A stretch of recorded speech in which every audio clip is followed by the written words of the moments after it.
Assalomu alaykum. Xabaringiz bor, 2026-yil 26-may kuni O'zbekiston Respublikasi Prezidentining 100-sonli farmoni imzolandi. Ushbu farmon asosida tadbirkorlik subyektlariga bir qator soliq sohasidagi yengilliklar berildi. Keling, mana shu farmonda belgilangan o'zgarishlar haqida qisqacha to'xtalib o'tamiz.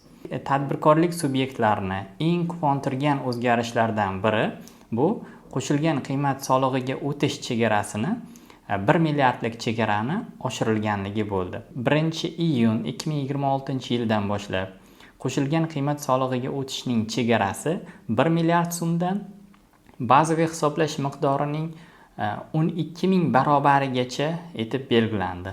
Ushbu qiymat bugungi kunda salkam 5 milliard so'mga teng bo'lmoqda. Bundan tashqari yana bir qator o'zgarishlar amaliyotga kiritilmoqda. Shulardan biri xizmat ko'rsatish, umum ovqatlanish va savdo korxonalari uchun qo'shilgan qiymat solig'ining soddalashtirilgan tartibi joriy qilinmoqda. Keling, soddalashtirilgan tartib haqida qisqacha aytib o'tamiz. Demak, agar savdo korxonalari, umum ovqatlanish yoki xizmat ko'rsatuvchi korxonalar 1-iyun 2026-yildan boshlab qo'shilgan qiymat solig'ini soddalashtirilgan tartibiga o'tishi mumkin. O'tish uchun arizalar 1 oy oldin berilishi kerak bo'ladi. Ya'ni agar 1-iyun oyi hozir boshlangan bo'lsa, biza eng tez o'tganimiz 1-iyuldan boshlab QQSni soddalashtirilgan tartibiga o'tishimiz mumkin. Soddalashtirilgan tartibda nimalar bo'ladi? Qo'shilgan qiymat solig'ining stavkasi 12% dan 6% ga tushiriladi. Bundan tashqari foyda solig'i 0 stavka qo'llaniladi, ya'ni foyda solig'i to'lanmaydi va foyda solig'i hisoboti ham taqdim qilinmaydi. Chunki foyda solig'i 0 bo'lgandan keyin u hisobot ma'noga ega bo'lmay qoladi.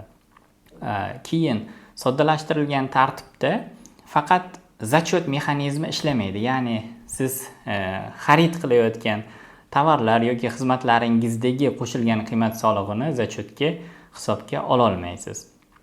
Lekin siz realizatsiya qilayotgan shot fakturalardagi 6% lik QQS stavkasidagi QQS summasini sizdan xarid qilayotgan korxona zachotga olishi mumkin bo'ladi. Bundan tashqari, agar siz soddalashtirilgan tartibdan yana qaytib umum belgilangan tartibga o'tadigan bo'lsangiz, o'sha o'tish sanasidagi skladingizda mavjud bo'lgan tovarlar va asosiy vositalar bo'yicha qo'shilgan qiymat solig'ini oldingi tartibda hisobga olish imkoniyati bizga taqdim qilinadi. Ya'ni siz o'sha soddalashtirilgan tartibdan umum belgilanganga o'tganda o'sha skladda mavjud tovarlar bo'yicha QQSni hisobga olishingiz mumkin bo'ladi. Faqat o'sha soddalashtirilganga o'tish chog'ida sizda QQSni o'sha zachotingiz bo'ladigan bo'lsa, o'sha zachot hisobdan chiqariladi. Bundan tashqari, o'sha agar siz QQSni soddalashtirilgan tartibiga o'tgan holatingizda siz hech qanday imtiyozlardan foydalana olmaysiz. Soliq imtiyozlari va preferensiyalardan foydalanish huquqidan foydalana olmaysiz. Bundan tashqari, bir qator QQS qo'shilgan qiymat solig'i ma'murchiligi bo'yicha ayrim tartiblar bekor qilinmoqda. Shulardan bittasi qo'shilgan qiymat solig'i guvohnomasini to'xtatib turish, vaqtincha to'xtatib turish va hokazo. Qo'shilgan qiymat solig'ini guvohnomasi faqat QQS to'lovchilarini hisobga olish vositasi sifatida foydalaniladigan bo'ldi. Ya'ni u yordamida hech qanday ta'sir choralari ko'rilmaydi. Ya'ni QQS guvohnomangizni to'xtatib qo'yish tartibi bekor qilindi.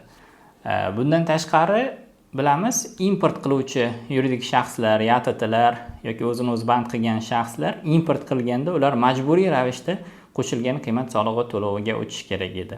Mana shu tartib ham bekor qilindi. Endi agar ular import qiladigan bo'lsa, xohlasa QQS to'lovchisi bo'lib, xohlasa aylanmadan olinadigan soliq to'lovchisi bo'lib ishlashi ham mumkin bo'ladi. Bundan tashqari, agar buxgalteriya xizmati ko'rsatuvchi tashkilotlar yoki soliq maslahatchilari tashkiloti xizmatidan foydalanuvchi tadbirkorlik subyektlariga ularga to'langan pullarni 2 barobar miqdorida xarajat sifatida chegirish imkoniyati berildi. Ya'ni agar siz buxgalteriya xizmati uchun 5 million so'm xarajat qilsangiz, foyda solig'ini hisoblashda bu summani xarajat sifatida 10 million so'm deb aks ettirishingiz va foyda solig'i bazasini kamaytirishingiz mumkin bo'ladi. 2026-yil 1-oktyabrdan elektron hisob fakturalar va soliq xavfini soliq to'lovchini xavf darajasidan kelib chiqib, qo'shilgan qiymat solig'ini avtomat qaytarish mexanizmi joriy qilinmoqda. Bundan tashqari, ushbu farmonda belgilab qo'yilgan, ya'ni 1 oy ichida Moliya vazirligi va Soliq qo'mitasi bu qarorni ijrosi bo'yicha, ya'ni ishlash mexanizmlari bo'yicha Vazirlar Mahkamasiga taklif kiritish keltirilgan. O'ylaymizki, tez kunda bu farmon ijrosi bo'yicha Vazirlar Mahkamasining qarori ham chiqadi va u yerda ham ushbu qaror ijrosi ni ishlash mexanizmlari aniq ko'rsatib o'tiladi deb umid qilamiz. O'ylaymizki, berilgan ma'lumotlar siz uchun foydali bo'ldi. Kelgusi materiallarimizda aynan soddalashtirilgan tartibga o'tish uchun qay tartibda ariza berish kerak, nimalarga e'tibor qilish kerak, qanday tartibda ariza berish kerakligini real korxonalar misolida ko'rsatib o'tishga harakat qilamiz. O'ylaymizki, berilgan ma'lumotlar siz uchun foydali bo'ldi. Bizni kuzatishda davom eting. Bizni ijtimoiy tarmoqlardagi sahifalarimizga obuna bo'ling. Ushbu videoni buxgalterlarga va tadbirkorlarga jo'natib qo'yish esingizdan chiqmasin. Rahmat, sog' bo'ling.